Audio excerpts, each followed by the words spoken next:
Ya, jadi terhadap penanganan perkara atas nama tersangka NM telah diterbitkan P21 atau istilahnya dalam penanganan perkara pidana itu yaitu penanganan perkara sudah lengkap pada tanggal 6 Oktober 2022.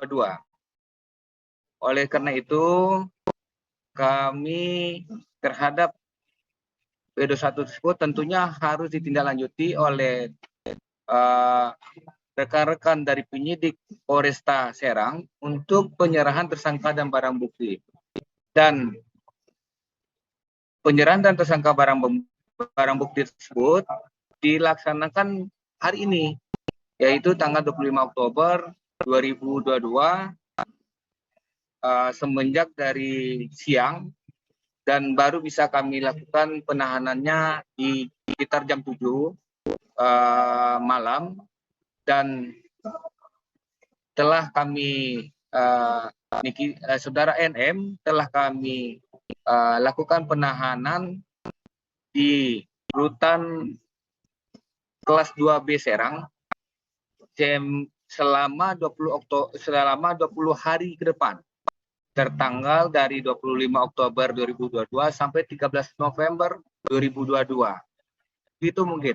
Setiap dilakukan penahanan oleh penyidik, penuntut umum, maupun penahanan dari majelis hakim, itu dapat dilakukan, dimohonkan penangguhan penahanan. Tentunya itu ada pertimbangan-pertimbangan nantinya apakah permohonan penangguhan penahanan itu akan diterima atau tidak diterima, atau dikabulkan atau tidak dikabulkan. Mungkin begitu.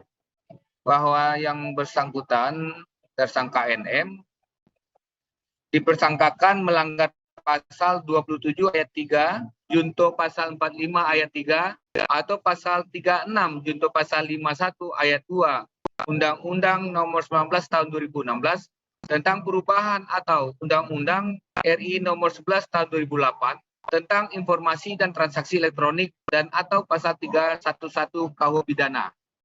Dan yang bersangkutan tersangka NM ini dilakukan penyidikan berdasarkan pelaporan dari saudara Mahendra Dito. Kalau masalah penahanan itu adalah hak subjektif penuntut umum untuk dilakukan penahanannya.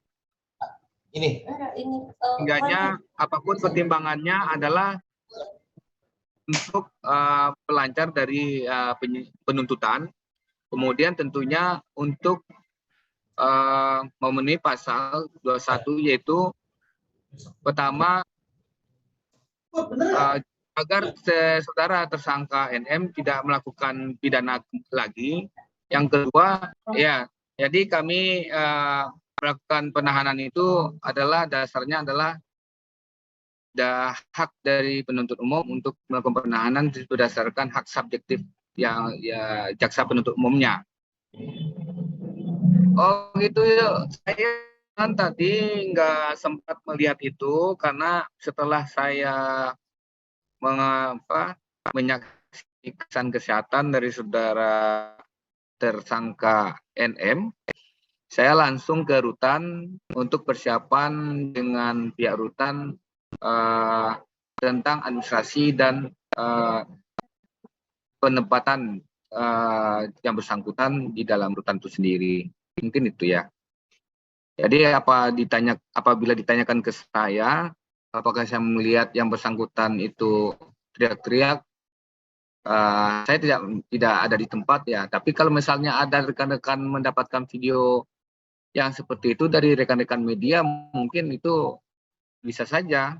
Ya itu untuk menolak itu siapa saja, udah biasalah kami menyaksikan ya. Setiap orang yang tidak pernah yang tidak ditahan terus ditahan kemudian ditahan, itu tentunya ya semua orang juga tidak mau seperti itu. Mungkin sikap oleh Nikita mungkin melakukan sedikit shock atau gimana, itu ya tentu kembali kepada yang bersangkutan. Tapi alhamdulillah yang bersangkutan juga bisa dia ajak berkomunikasi untuk bisa dibawa ke rutan Serang. Ya setahu saya tadi nggak ada anaknya ya. Itu tentunya ada pertimbangan-pertimbangan juga. Intinya bukan tidak adanya sama pemerataan ya. Cuma kita berusaha untuk lebih komunikatif dengan yang bersangkutan supaya bisa laksanakan. Sehingganya tidak ada yang perlawanan. Ya itu ya bentuk kerjasama ini kita, sehingganya kami juga ya silakan gitu. Kalau seperti itu. Ya kalau tidak salah ya, undang-undang ITE-nya kalau nggak salah ancaman hukumannya maksimal 10 tahun. Ya Mbak, ya kan tadi kan saya ada ini kan, saya omongkan. Karena kebetulan saya juga nggak berada di kantor ya, karena saya diperintahkan pimpinan langsung ke rutan.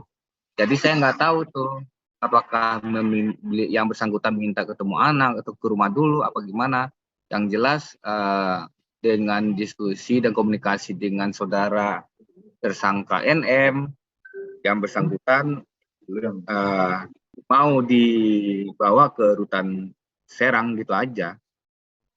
Ya, yang sekarang yang tersangka NM posisinya telah kita tahan di rutan kelas 2B Serang selama 20 hari ke depan, tertanggal dari 25 sampai 20 hari ke depan.